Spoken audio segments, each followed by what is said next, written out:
And that man there, if I catch him there, I will beat him. Who? That architecture or whatever, I will beat him. Mufa say Jimmy na mo de be mayibo no. Mufa nko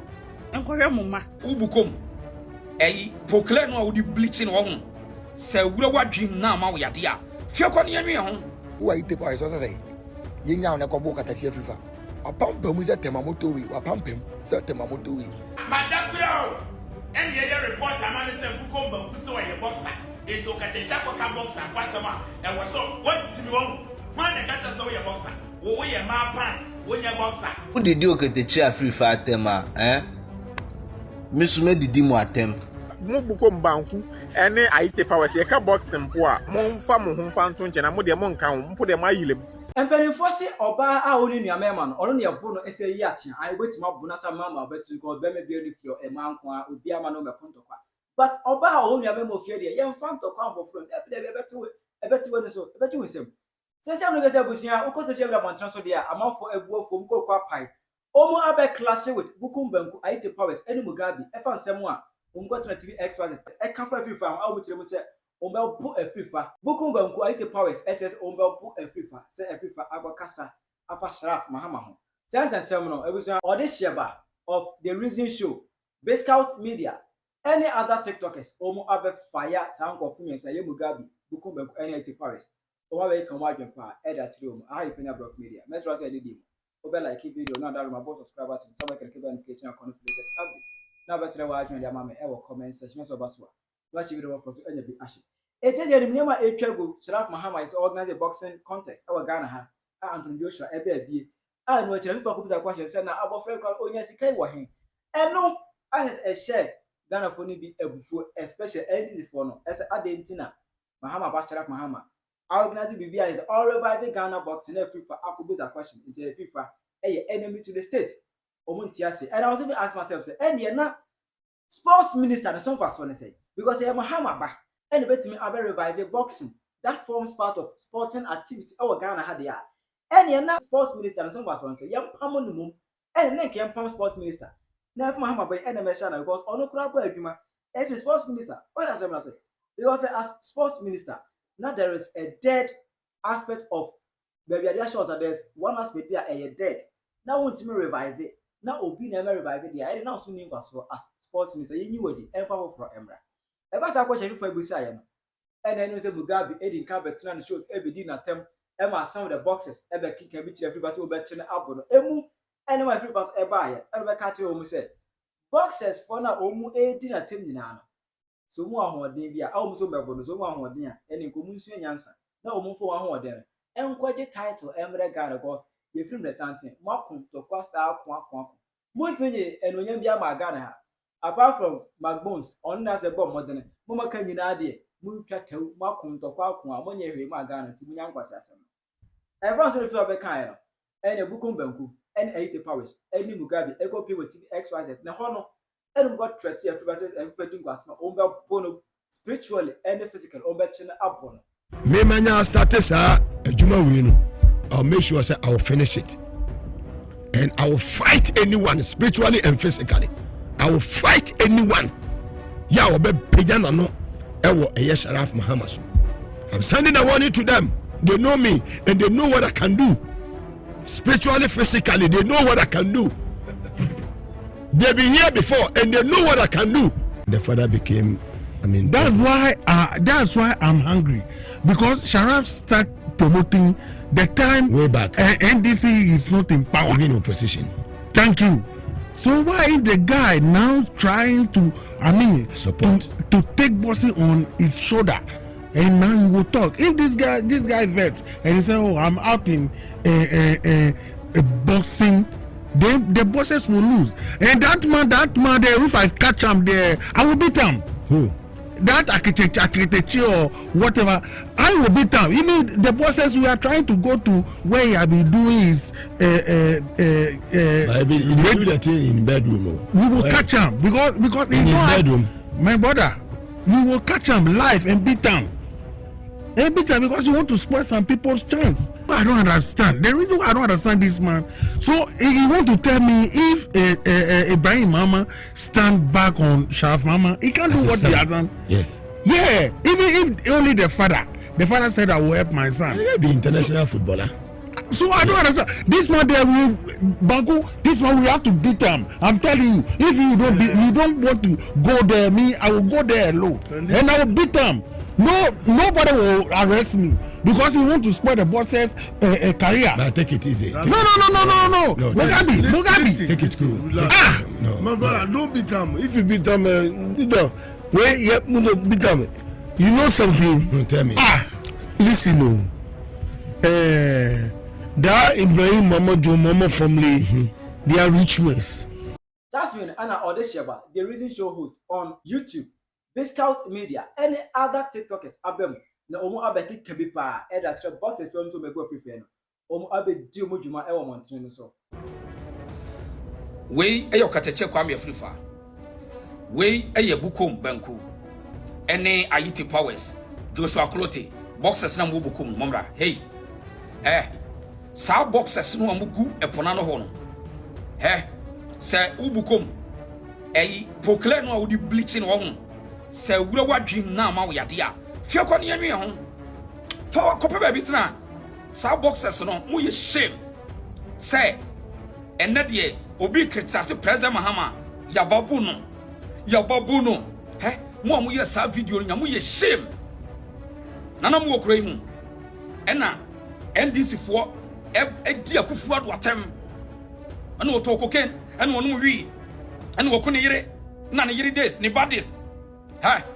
Samu shameless boxers na mugu hono na wo ha mu ye shame em se mu tata gata na no didi na ewura mo adwim na mo yare mu ye shame disgraceful people ya no na say enne de Okatakyie criticize Mahama de ne ba a replace state institution e wo boxing field hono a mu enam se mo abonbon na mu tie ti bon koso sa Bukom banku ni Ayitey powers no ni tiriw te se peta ensu abono Ayitey powers we shame what Joshua Klote o boxing boy ye no what me anya sika promote boxing ye bisaw afena Sharaf Mahama banon ne papa banon en na won kopes ayi no me promote wo ye shame to o kolisa no mo boxing aro na ho Bukom banku wo MC bleaching no asay wadwen en akoba akone say yababu no what yababu no wo yare obebo hwan muni politics on mu ye disgrace to this country say twese obi na obi na Sharaf na nkopem promote boxing man obi taboy no nobody hate that boy say but we are saying say state institutions must work and President Mahama will code of conduct into the ban mu ye yababu no mu sa President Mahama say ne ban wo ye hwan wo de for private jet no a state presidential jet no eno na some dream no be criticize president and we are supposed to so what monte politics won we are disgrace to this country Bukom banku Ayitey powers Joshua Klote ni sa ko ba ko bi no we are shame to this country woni muso abetro na yababu no adaya Okatakyie Afrifa criticize president wadwa on we are such a disgrace people for I mean, you people don't deserve to be in this country. As you pamu na makotra ngura bi mu rubbish. Na mo country we mu. And na dey chese musro se ye kama Mahama na ne basem. And a UK for ade report about email ye na pebiatie. Box no mo ye no make course sponsors ni say, "How na ye na sponsors?" Nonsense. Say ya babo no. Ma dwenya dwuma. America what is NDC for there. You focus film so kakra bi no. Say it's the mungu na mudi Ayitey powers ni Bukom banku mo se nyamo de mo kwatana TV excited to mo say Bukom banku gra de no nyame wo Ayitey powers so say ye nya na ko bo Okatakyie Afrifa apampa mu se tema moto wi apampem se tema moto wi o ga ze Ghana no se Ghana ya kura ase ma na ga Ghana se bi kura se ko ni gua o fiti a waso so o ko bu bi na o Bukom banku so kasa say Okatakyie Afrifa ni no ka Sharaf Mahama ana o ka Mahama ho asama mo kwa ko bo Ayitey powers ne Bukom na madwen ya djuma sanam hotna TV XYZ to kan na wo mugabe ma se why your spectacle say also so that dey oboso na omoto omo kasa bi ejimi se no kan trom say bufu se no se nsemu no keka Okatakyie Afrifa ka mahama asem ene sharaf mahama asem mo be bono mo down mo box papa be na mo we mo ko Ghana ha sa concert boxing na mo di ring ma mo ko ma dey mo ye boxer so boxing papa be na mo Ayitey powers no Bukom banku no mo ko Ghana ha ma ni pe hu ya ma dey mo ye boxers Okatakyie Afrifa ka boxers for asem timu nti bi da no mo yale just MB for me come and nika crave ya sebi ye ka fiasa ma ye se fiasa mutino mudi nsemu na mo de mo ntwen kakran MPP ye flag be rally we say wum kene do hinga pon we say wum ni hwie fidi na mo say yes look we de mama mo ma de mo ye bibi amamo fun amamo tan na mo bu na ye ka no kwetere ma mo be se beti na se mo di intimidation ye hunu na mo ti mo na obi a o Ghana no yo bia dia ye nyina ye de na ye nyina so ye koto ba ene bi mko yi mahama to mun men trese no bi nka mahama asem boy me president the taxpayers money ene tuya neka the taxpayers money ene tuya don dramani mamaka o ye de nya me criticize no me kana asem enko ba bia moda madakuro ene ye report amane se Bukom banku so ye boxer eto Okatakyie ka boxer fasama e wo so wantimi won man de kata so ye boxer wo ye ma pants wo ye boxer kwasieto what in Gwambole was on Poclay, who Pocleman to say, we are boxer. And the back aside the Bukom banku tan time be, you know, we ain't young, them are from kind. One is so many, I did the atom, then it's me. Now we are boxer. One in the city of Bukom banku, we are boxer. Kwasieto me. Ayitey powers, who was at the bosom. Mona was we are boxers. We are boxer. Ayitey powers, what would himself in your boxer? One more boxing time. Now, if you can't box at first, I'm over coming. Momanya boxers, we are my pants, Drumutia, Quasia, we are boxer. Since him to jam and answer, wait to me on Quasiato, when I was a me and Cassa. Saraf acquired me and can, a man can is as a Quasian and easy for us. Ye can't get as someone I say can easy for us. Ah, ye can't get as someone I say can easy for us.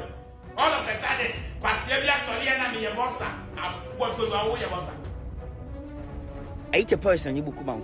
Aba you know bo woti mam wo threat Okatakyie Afrifa dem watch na obabon or because watch na Jenafa boxing na shafu hama organizing asemo okay so boni bi enim na so eni pana na agye waka 0% na ka Ayitey powers on Bukom won ka tena bi na won threat Okatakyie Afrifa rebere watch na obabon nko de fe bi na watch abenti obere obabon memon ye kasa ne nchampana na so na akoni fie na akọ threat mum me TV station and threaten they china bablen on put on a kasa keke. The boy also action not west ni ye kwenim. Ash akọ na akokum. But the TV station will join bache da ma. I didn't to me yes na kasa. Asimo Okatakyie Afrifa ke. Boni bi enu na so nimpa ye na adwene 0%. Into ma ye dwendom. Mu didi Okatakyie Afrifa atema misume didi mu atem. Chese mentumi hwe se mumu ye mpenifo na mu pese ebe didi mu atema mesumi mamu didi Okatakyie Afrifa atem chese to the extent se mumu nim huma mu chen Okatakyie Afrifa na mu nyansa chen Okatakyie Afrifa munya dia mu bedi anu ti ana ne papa ka se munya dokono ani muku ani nkinampe na mu refi mu titi ho se mumu ye correct boxers na se mu wonyansa. Why can't you tell Richard Combe to promoted boxing? Richard Combe on his excellency John Dramani Mama Bano one a whisker. Richard Combe on no international boxers, Washa international boxers, no to me promoting. Then why Joshua Clotte or no on to me promoting boxing? Ba collab promoting no better now. It is a more Tomonyo Yam de Amakola. Ye can Namu Continental International Television so did at them. Once a small boy no tea or no one casa. But mu any Mugabe ni nyina Bukom banku Mugabe any Ayitey powers ni na mu mu ankasa mu kankan amudi ko tena as SYZ radio station na international friends radio station sa na Okatakyie Afrifa for the record no international radio station onu aye adwuma achi Ghana afane nyina nti mu ko tena international radio station sa mu kasa no mu kan hu no se aban ko abanba esisa mo hu ebekire mo won se ntia na munya sponsors no mo gugu mo enimu ase kwasiafo mpenifo kwasiafo moa Ghana for asamaba mate se boxers bi ye de wo Ghana as no block Okatakyie Afrifa Bukom banko edi baby ene Ayitey powers wo Ayitey powers ene Bukom banko bu free ball boxer never sa akwa invite me say den invite mo ye mpemfo sen bam senka ye ka obi anko ye legend anke beka senka mo na mo ye legend enso na msa mo ambo bra amfa ambo Ghana nti mo anje award papa bia nti ye twa obi fi abrochiri ednaba sene papa ma nanka Azuma Bros Azuma ye papa Azuma ya anko ye legend person sa asmo boy na mpotwa ne de ne bae anko ye legend sen nanso says kana mo de ma boy no sa boy na mkofa ne bae no mo mfa ma Azuma ye ka mo po de ka mo Bukom banku ene Ayitey powers ye ka boxing po a mo mfa mo ho mfa nto nche na mo de mo nka mo po de ma yile mo ti ho ma tina ha so many years mo ti ho ma do ma ha ma ba nyom boy kete I no be obe ka boxing na bom mo mfele mpo mo ku ama no mo mfele mo busa mo se sa boy na obe ka mo abom so anye do ma ha ma ba na nka wan na be so no sponsor no mo busa mo da wo Ayitey powers for abo box na abo na one year award bia no fail boxer no we fail box supporter no see how dey say comedy o se den no busa won say sa won nka wo organize sa boxing yi say wo invite nko fan ko na be ba wo bisa ho da because wo mbo bia your mama so no e president kan ba no yin say bia o invite nko for some mbla na o ko sle em wife baby anke be manana Ayitey powers wo bisa ho da ana wo ne Bukom bank mo bisa ho da sa me hu boxer bia say game boy se den ono mpo de wo mpo de ho ye mbobo ti no bia o international match be na waboda a o be jan Okatakyie Continental studio obo wo kura me no gira 1-1 ko betimi ato bro mo na mo so mbo block Okatakyie no se me kura mpo me gina he me ni mo gira 1-1 na mo betimi ato bro mo fail boxing mo fail poto afi na mo kwakọ bro obi o ka nokre na afi dem kwakọ bro mo mpem 47 small boy we na meka meka se mo bobla ye a boxing mo bobla ni ye a na nkanya small boy we na beka oba revive Ghana boxing se mo bobla ye a mo gigi award mo gigi mo mia mo ni gigi award se de Azuma Bros ye a anka mo nkanya obi na beka Ghana boxing na bomu nka mo ametimi aye yes say bibi friend se kote se ho so akọ boxing na wantimi am bobla bia wo Ghana ha obegya e togbo mo nko pe bi na mo nda Edwian takuma atena se owuye ye tena se tonko ko 4 time ye si hotel bi wa Accra ye ka say ye ne badea Ghana for train sire ne abasa eno kra na ne ba ne ye lawyer kofuo wo hu wo hiada unim na akoni fie orenhye Sudan eguo eno ye so de Ghana sika na ekufo adoba ye si nsuo na mo sedan ono so saa menya so omunyi na omuye ahiafo enne edru NDC fo so me se me do NDC nti ade na ese ya papa mahama ba etimi movie Anthony Joshua enu obi abagana eno de nkrofo ka mo se ye okay ni okay na ne sen adan na movie mu ye nya atwonsa ne ba na adwuma be na oye ne papa woska ne wofa woska na kofo ho na si ehia no na ekufo adu ho na si ehia no sabusi na obi ye na nya edi enti na mo repeat the same mistake eti Ghana sports ministry omuntimi nya sa adwuma no ene na wosanko ma no wofa ne ye se no wofa woska dia wadi sen ya ka na de munuma ne atemi they say this politicians umbe use ya adwene didi ne ba de oye yeye obi ba de oye enye ene ye de te ho Bukom banku ni Ayitey powers se mahama to dokno 1 cedi amamo de awie meko agusu a mumfa mu jimi no enkohwe moma mu jimi na mu de abegirejira ho no aye mafudu hwedehwe no mumfa nkohwe moma na munia yi bankrani ba bia obeka se mo nkranfo mo hwɛ ma no mo fa saa jimi na mo de be mayibo no mo fa nkɔ hwɛ mo ma mo nye frɛfrɛ jifo mo nkɔ na mo ko pe adwuba bi nya fa hwɛ mo yere na mo ma asresre saa mahama to dokro wan si di mamu no oji ehito ka ho a wawie kwasiafo jibifo mema braneti samu ne namu hihye togotogo ni enkola ni ma hihye mo hwo ase abegyira ase mayibo ohi efrefre mi hu o maya o me hypocrite say Ghana for me a very hypocrite mi hu o maya nyatwom me passam surasem e Ghana for da na Akufo do ba jankrama e bia restaurant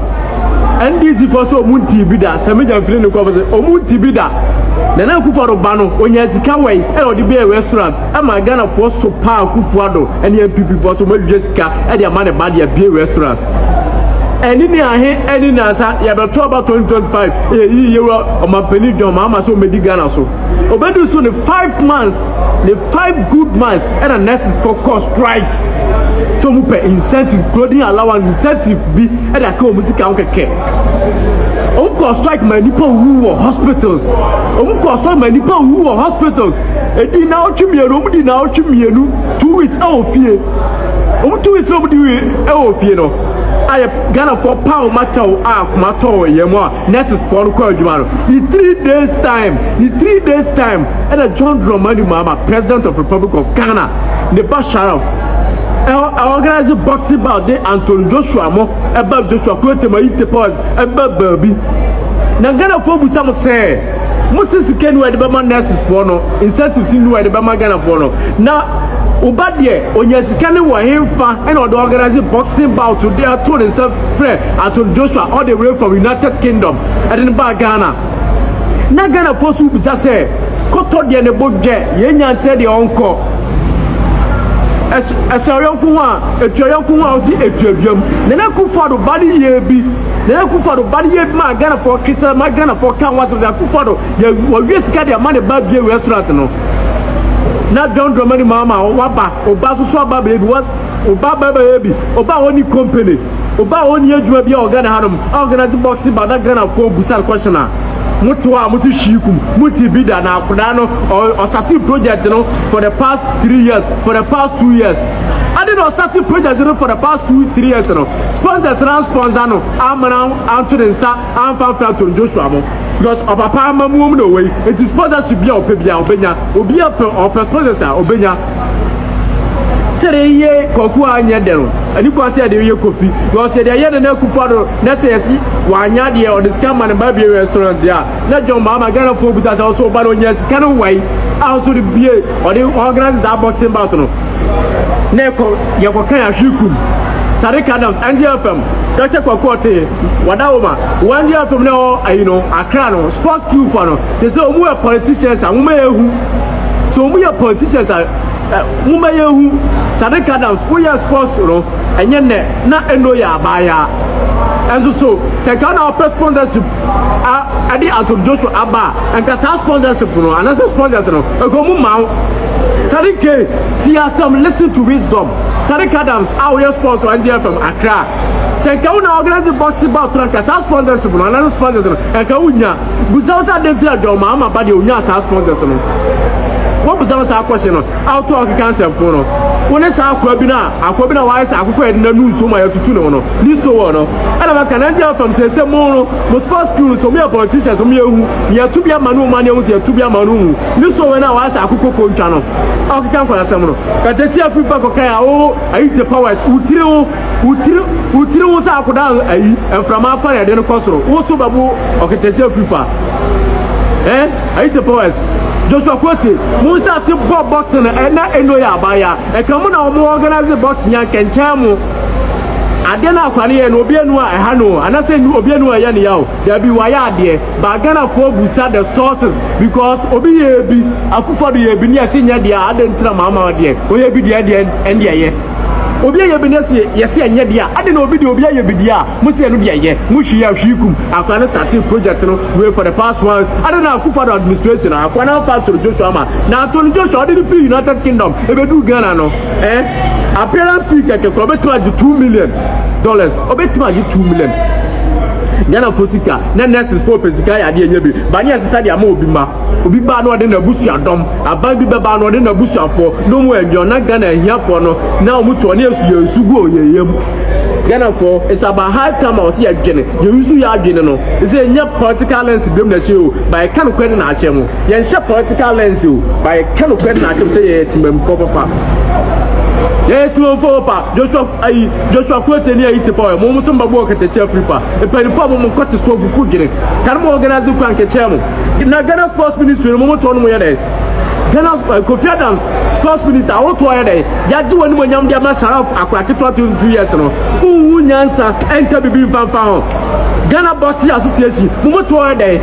ama akwa we na organize ade na Papa share kutu power organize ade mo to mo maduma say Ghana Boxing Association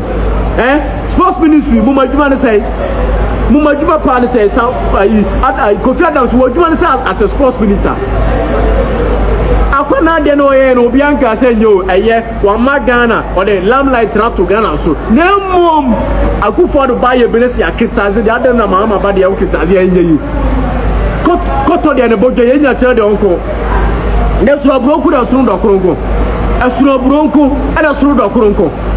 mi busa Ghana for abronku da dokoronko ho abronku ada dokoron de dokoron so ko Ayitey power so what about them utiri say ayi sonye what about ayi Joshua Kwete utiri say sonye utiri ho say ayi ya kaka ya ko bu Okatakyie ko na ko bu no God of say munim ade God of say munim politics you don't read anything about politics intero most of the na mo jabe na mo kan se wuru na mu kase wuru sare kada o tai say ayi Roman father a fe ni appointed no unya sika fasika no ko okrom north na o ba ko si dance northern region say ga o be ko si dance wo ma Asante region ama lamplight and o ko greater Accra region tino wo to na cancer fro o both tai say ya ho ani ko fa unya sika ko si dance e for esi northern region say ga o be ko si dance wo as the original rejected amanyofo ya rejected original the original ya rejected and this are rejected so we talk about the man this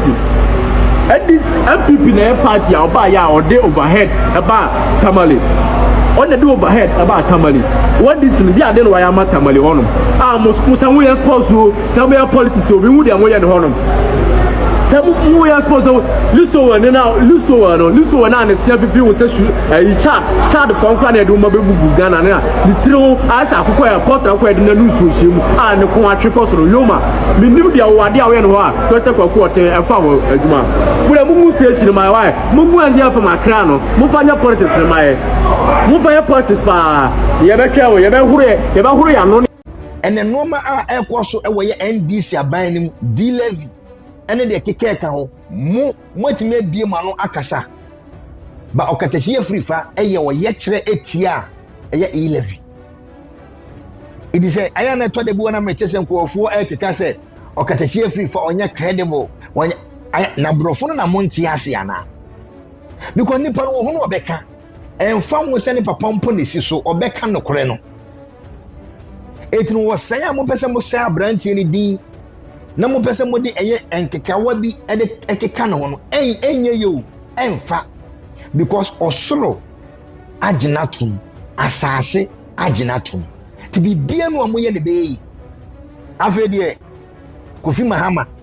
o se de yen silence no ekwan be na mo be fa so mo de be silence no wo be se buku na mo silence no se mo kana no atum wo kunu sana wo pa chira na ekwan ben so se be your media freedom gise bi Okatakyie Afrifa na no akopa wo se yen silence no ekwan ben na be se mo silence no mo ba be chichira asem de ato no so mo be se mo plan na mo yini free wa na brabe chirem silence na wo ka ho asem no because so ka se yen silence obi a wo kwan ho do bebre so wo nchire mu no wo nsem kae mu eba efiri kwan ho do bebre so be so silence obi a either say wo be kana no atum ye ka se ye ka obi anu atum nso a na je se ye ku no ye ka se ye ka obi anu atum a na ye de ne kwa akohye beebi a untimi nkasa bi eye fiase etino Kofi Mahama silence na wo kan ho asem no silence ben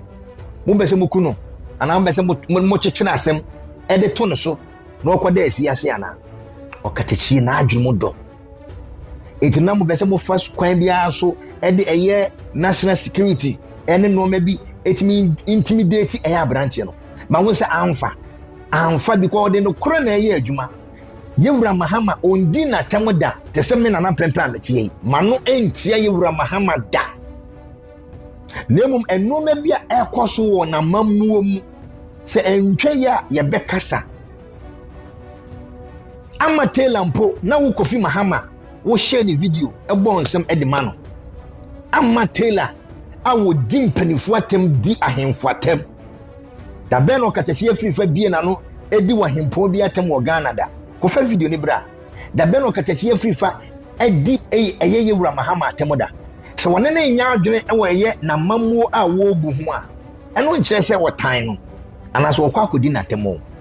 na mamuo a wo bu no ana wone na nya adwene wo freedom of speech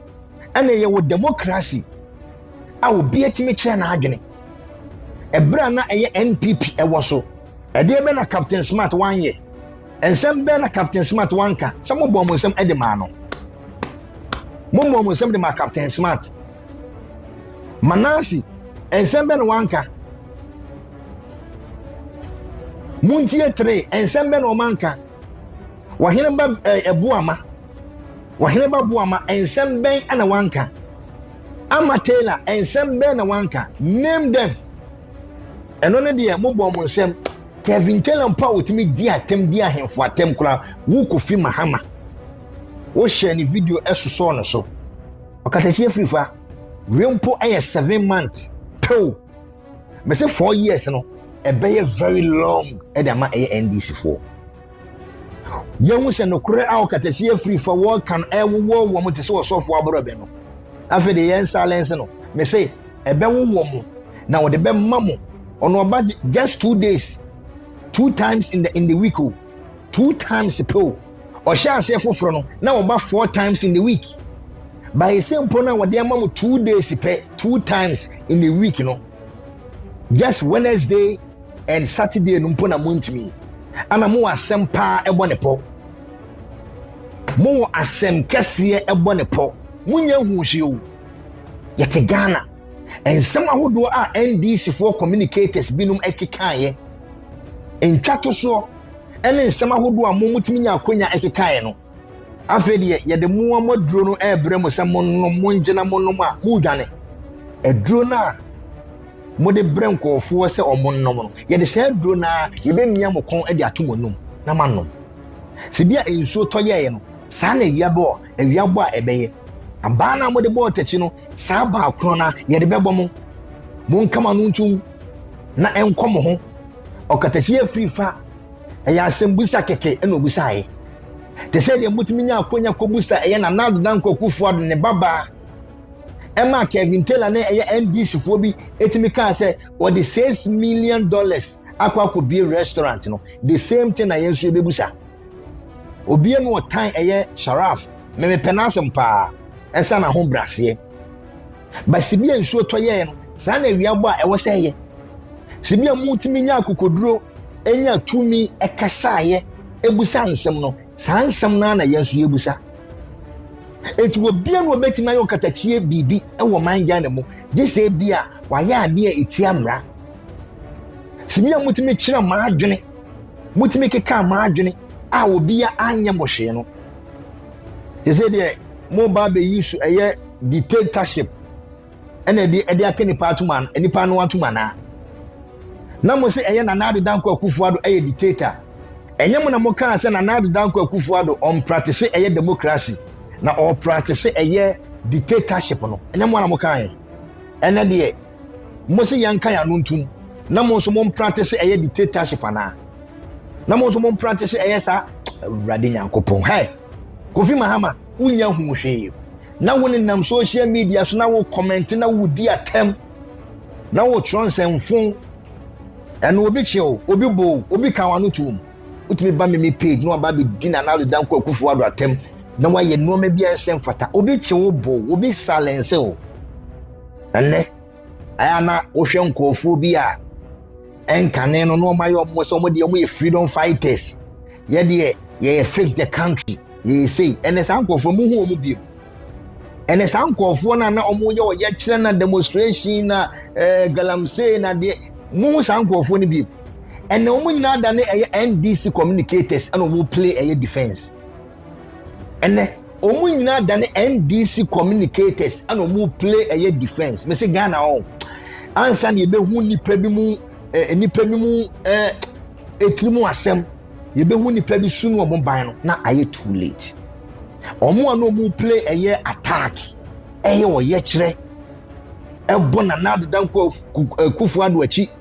omo bo na nadu danko kufu adu achi ana NPP nye ana freedom fighters ana ye fix the country ye say no omo ye o ye kire ene omo nyina dane eye communicators ana omo defend ye NDC mo nipa isunu omo ban ene omo furumu ayemma ya hye omo nu nto ntimi nkasa ba Okatakyie Afrifa a na mo tan no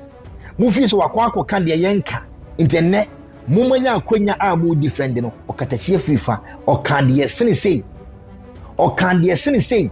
ekre onu ane party NPP okan de yesene sei ekre onu ane party NPP mo ne eye Okatakyie Afrifa nyina kwaye wo ye kire mo ene mo defend NDC because mo furumu ayemma ene mo nko street ni so biem ene sebi mo awurade nyankopon nipa nye o Okatakyie Afrifa ne mo nyina ne ka bom koye wo ye kire fix the country levy o ye kire dumso galamsey Okatakyie Afrifa ne mo nyina na ye ene se nipa no e de ma government na wosi so na mo so won kana no ntum na ebra na mo ne no eye wo ye kire no ebra na mo ne no e ka ma adwene e de kire eye NPP no mo ka chen se Okatakyie Afrifa wo ye NPP ni nti diwule mu ye hia wo ha matane ni pabone semti mu yisu ono anu no mukasa against eye wono semre bi atwa mo ka say e de fa NPP ho na ene adeti na o defend ene won defend NPP o Okatakyie Afrifa is not defending NPP or kan no kra na de a kire Ghana fo se ensema ayeye wura mahama ne NDC kan no ene omo ya de foforo die okano eye NPP amammuom abamu amobom nsam de mana no sa pepepe ne oka ene woye oya yen silence no na me ne betwetwa moka Draja mama, comment section. Hi, Penyah Media.